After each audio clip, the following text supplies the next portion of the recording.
Hey guys, what's up? Welcome back to the 7th day comic book news video with Aaron from... Hi, I'm Aaron from a comic shop. Introduce yourself. And I'm Adam from Geek Rust. And this is, weekly recap news. If you've been sticking with us since the very beginning, you know the drill. We're just good looking without a lot to say. And now we're going to talk about some Marvel movies, no DC movies, because, what is it? There's Man of Steel. I don't think they've released anything. I've been looking. Nah, you got the trailer at San Diego, which you were at. You didn't see it there, but no, there's a lot of, we were at New York City Comic Con a couple weeks ago, a whole bunch of flooded comic book news, and it was relatively light this past week, but a lot of movie stuff coming out. And that's my bread and butter with the website. I like movie stuff. You own a comic book store, so I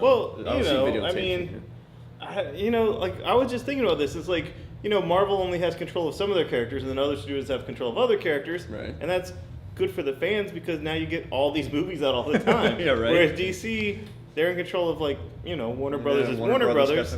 And what do we got? What do you got? A trickle, like an elderly man at the urinal. They've been teasing. That's funny. I just saw that in my head. That's funny. The Iron Man 3 trailer came out this past week. Came out Monday at midnight.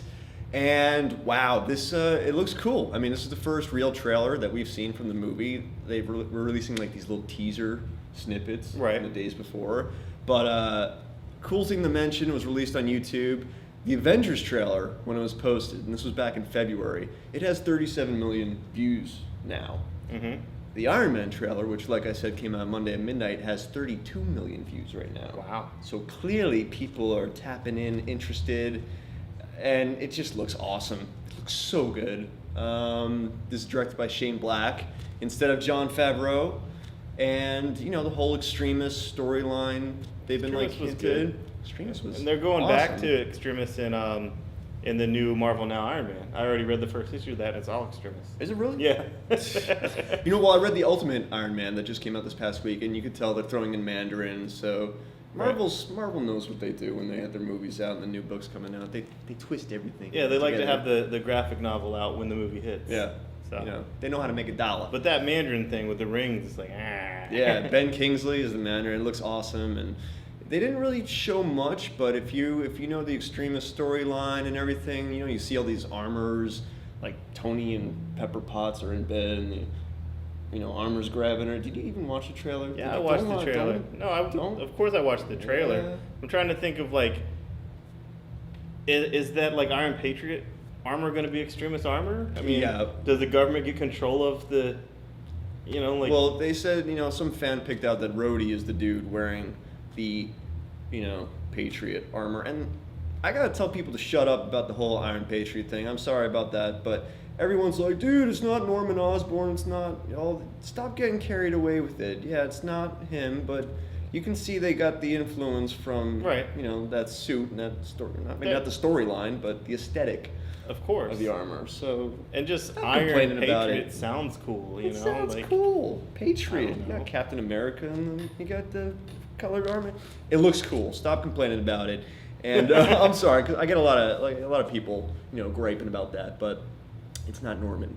I like it when people gripe about stuff and the movie's awesome and they suddenly there's nothing. It's like everyone's quiet all of a sudden.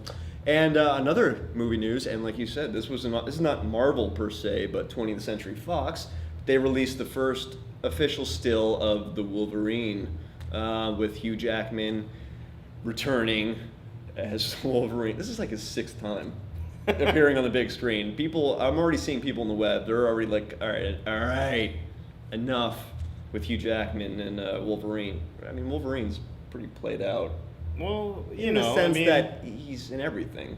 He's in every X-Men book. And why reboot him until Marvel has control over it? Reboot him in the movies, right? That's true. And the director James Mangold, he mentioned that the still and the interview all came out in one magazine, Empire Magazine. He said that it takes place after all the events of the X-Men movies, so fairly present time, and it's not in the same continuity as any of the X-Men movies before it. So this is its own thing. Even though Hugh Jackman was the Wolverine. Even though Hugh Jackman's in everything right. that you've seen. But And it's based on Chris Claremont, Right. Old Wolverine in Japan, Frank Miller. The Frank Miller stuff. Yeah, that stuff was really good. Like- So, yeah, dude, yeah, I like that. Yeah, you should cut to that. And after the last Wolverine Origins movie left a bad taste in everyone's mouth, and why I don't- not deviate from everything they've done before? Yeah, deviate that Do it. like a septum. But Like a septum. Wait a second. I still think Hugh Jackman's a good Wolverine. I didn't like the Wolverine movie. Right. The plot was all weird. I got pulled out of the movie several times where it's like, if this is this person's power, why did this happen? If this is this, why did that happen? You know, it's like, a lot of plot what? holes. If she can talk to people and make them do stuff like, oh, you're going to do this or else I'm going to get your sister. Like, oh, no, you're not, because I have this thing where I can tell you stuff. It's like, Yeah. whatever. They didn't respect and the master the- plan of that dude was to have her, like, live with him for 7 years in Canada. Like, Hey, And then, like, one day I'll need you for something quite Like- trivial. And then, like, True. it was weird. But it was bad all that doesn't around. mean I'm not going to go see this. I like Wolverine. Hugh Jackman's cool. It's going to be a big budget movie. Yep. It might be awful, but so what? We got either disposable income or we have free passes. So we're going to see it. Yeah. And if it does suck, we'll have a lot of fun talking crap about it. Absolutely. So, There's a thing called the It's internet. it's like they can't even lose. No, They're going to they make their can't money. And I'm going to give it to them. I will give it to him. And what else? This could also, since it's not based in the same continuity, people are thinking, oh, maybe they could tie into the upcoming X-Men sequel, who just lost their director. Right. Matthew Vaughn. He directed X-Men First Class. He hit it out of the park with that. Yeah. And awesome. He just dropped out, which was to everyone's surprise. Everyone was, stoked for him to come back to it, and already Bryan Singer's on the short list to step in and direct. And he produced, the last movie, and he always has his hand in everything. And he made the first 2 X-Men movies, directed them. He made Superman Returns. Yeah. And that was. It's all right. But, give and take relationship. What's the dude doing? Was he doing some Mark Miller thing? Yeah, Secret Service. Oh yeah. Well, the rumor is that he's doing Secret Service for Fox. So move on to that, I guess. But I would have loved to have seen him come back for the X-Men sequel, and Days of Future Past. Yeah. I mean that's awesome. good. Another Chris Claremont storyline. So. Yeah, remember X-Men he's got 3 when royalties it for started that. out and it's like, oh, is this Day of the Future Past? It's like, no, it's just a danger room. Nah, it's just the danger room. It's just a danger room. They even when he threw Colossus at the, it was like the Just a same danger move from room. the comics. So that's it's bummed the director stepped out, but you wonder with the Wolverine movie, could they tie it in some way? You never know. 20th Century Fox should be taking some hints from Marvel Studios. I'm saying as Of far as the way course. they intertwine everything, so they should start doing that as well. Warner Yeah. Brothers, I don't even need to tell you to start doing that, but they'll do it. And you wanted to talk about Conan? I don't want to talk about Conan, but I mean, yeah, okay. Well, they announced that Arnold Schwarzenegger is going to be coming back for a Conan sequel, Yeah. and not like the sequel he already did for the original Conan movie, and not the one that came out 2 years ago. Yeah, that wasn't last a year. sequel. That was just like a reboot. Just like another one. Yeah. And so yeah, you want to. He's all old now, so it's going to be like King Conan? It's like the Legend of Conan or something. Whenever like there's Ah. old Conan stories like King Conan, he's like ruling, and it's just like Sitting on the throne. You know, in fur. I'm a big Conan fan of like the swashbuckling, young barbarian Conan, Yeah. betting women and just doing crazy stuff. Really charismatic young Conan. Yeah. That's what I like. And the whole like old man King Conan where he's ruling after he's already had his conquest, I just don't find that as compelling, really. It's like, I mean, what did you guys like better? Did you like the campaigning Obama, or did you like President Obama? The one you got now. When he was campaigning, it was just like all this charisma. And, Yeah. I don't know. He's So, been sitting behind the desk for too long. That's what Arnold's been doing. King Conan, I don't know. I mean, yeah, I'll probably go see it. I'll probably say, well, that's just it. I love Conan the Barbarian like on the page. Like I do like it, and Dark Horse Comics they do pretty well with it. The newest one's really good, Brian Wood. And Becky Cloonan, right? Yeah, and that's a very young Conan. Yeah. Very young, vibrant, charismatic, swashbuckling Conan. That's cool. So I mean, you can see that they don't want to let the franchise go. They don't want to let the property go. So and with Arnold Schwarzenegger coming back. Yeah, Maybe I mean, what is it'll it be going to be like? good. Expendable Conans? Sly Stallone will be in it. And so, good luck with that. Maybe he'll have a son, and it'll be like that Rocky movie with him and his son. God, yeah, Jason Momoa is back in there as his son.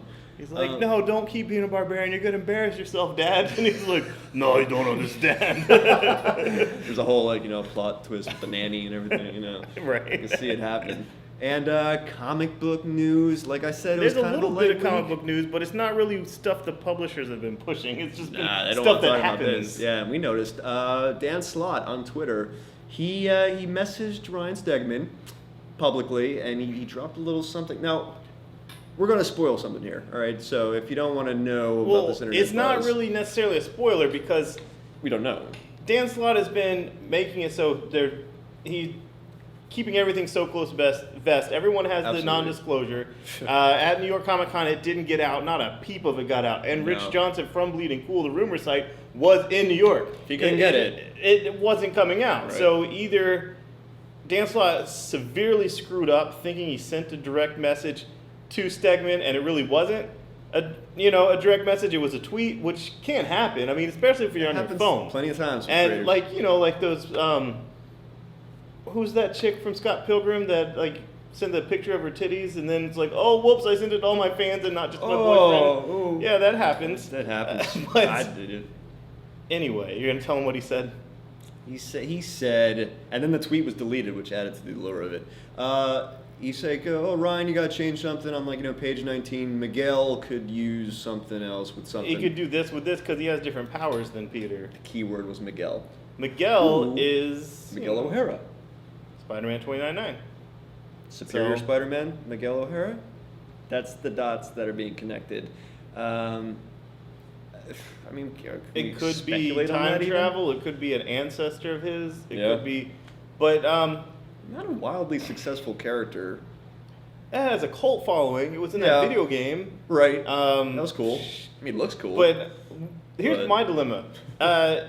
Spider-Man 698's on the final order cutoff now. I have to decide how many I'm going to order. And Dan Slott's been saying this is going to be the same as Amazing Spider-Man 298, where Venom first appeared, or Eddie appeared and then became Venom in 300, and it's going to become that in issue 700 is going to be the new Spider-Man. So if it's a character that already exists, how is this going to be the first appearance? Wouldn't that be the first appearance? Right. On 2099 number 1, but it could be an ancestor of his. It could be whatever. I don't know. Or he could just be throwing. Or Dan Slott could just be red herring, trolling the internet. He loves to troll. I mean, he looks like a troll. That's true. I mean, I like him. He's a fun writer. He looks. We'll see what he does. But oh my God, if the bridges. If it turns out that he really did accidentally send a direct message as a tweet, that's so ridiculous. That's a big boo-boo. That's a big one. But I know what happens. Regardless, that just increases the buzz. So the buzz even if he did screw up, pages and pages of comments on Bleeding Cool when they posted that. Absolutely. So I mean, if this thing hits it out of the park with big sales, he's gonna be like, gotcha. Meant to do that. We meant to do that. And one thing I'm sure that another thing Marvel's not necessarily the happiest about is Uncanny Avengers #2 being delayed by 2 weeks.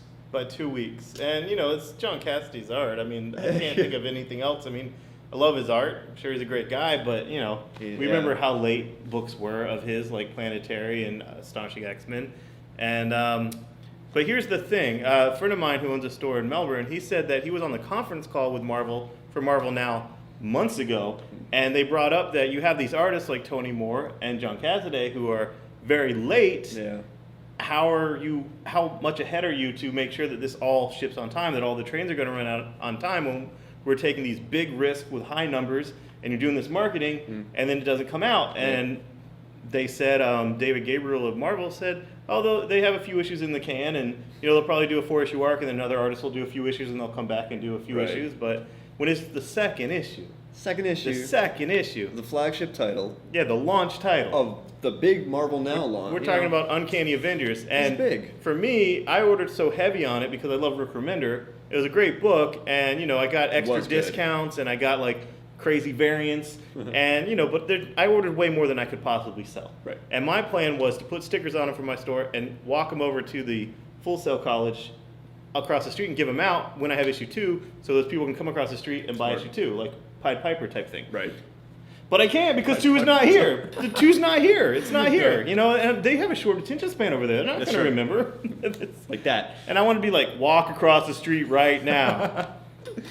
I mean, 2 weeks is not a big deal, but in It's grand a bad scheme of omen. things, It's a bad omen. It When the does second make issue you of the nervous. flagship, it's a bad omen. Right. Of what is going to ship on time and how much is, I don't know. will this trickle into any of the other titles because of things they may And want to when introduce? things get or delayed, then there'll be lean weeks and ridiculously heavy weeks. Mm-hmm. And that's what has happened with Marvel in the past as retailers and even, customers, when they go to buy their stuff, if it's a evenly paced thing, customers are more likely to try something that wasn't, a must buy. It looks cool. Yep. They're only buying 4 books. I'll get that 5th book. If they come in and 1 week has these late titles shipping with the titles that were on time, Right. that's too many titles to try something new. Right. So you contrast that with DC's New 52 that shipped everything on time for a long ass time. Right. There was an issue of Justice League late. Of course, there was that issue of Batman Incorporated that they delayed for a few weeks after. They delayed that a long shooting. time, Yeah. but I think everyone had enough, No, after the confidence. shooting, issue 3. That yeah, they that, purposely yeah. did. But no one can argue that the New 52 has not shipped consistently. And Marvel, you let me down. Yeah. You let me down. Yeah, I don't know. For a big, only because you've been pushing it for so hard, so long. So this is, I have faith in you still, but this is tricky. It's a red flag, especially for Uncanny Avengers, because that first book was awesome. Yeah. So step it up. 2 Yeah, I weeks. would have liked to have that second issue 2 weeks later. Have a bunch in the can and just double ship the Right. first 2 to get people hooked. But At least they're not double shipping. At the very least. Yeah. So that's pretty much it in a nutshell. Weekly recap news, a lot of movie stuff, and of course, Marvel Now and Dan Slott. Go online, all this stuff. what do they be like? Marvel Now, like Marvel Soon-ish? Marvel Now! Marvel Late. Whatever, whenever, Yeah. I'll wait for it. I'll wait for it. I'm going to go read Yeah, it. but it's First called one. Marvel Now. Marvel Now and Not later. Marvel Late. Just Marvel like- Later. Just like the candy. So that's it. Tune in on Facebook and Twitter as always. See our pretty faces. And we'll see you next week. Bye-bye.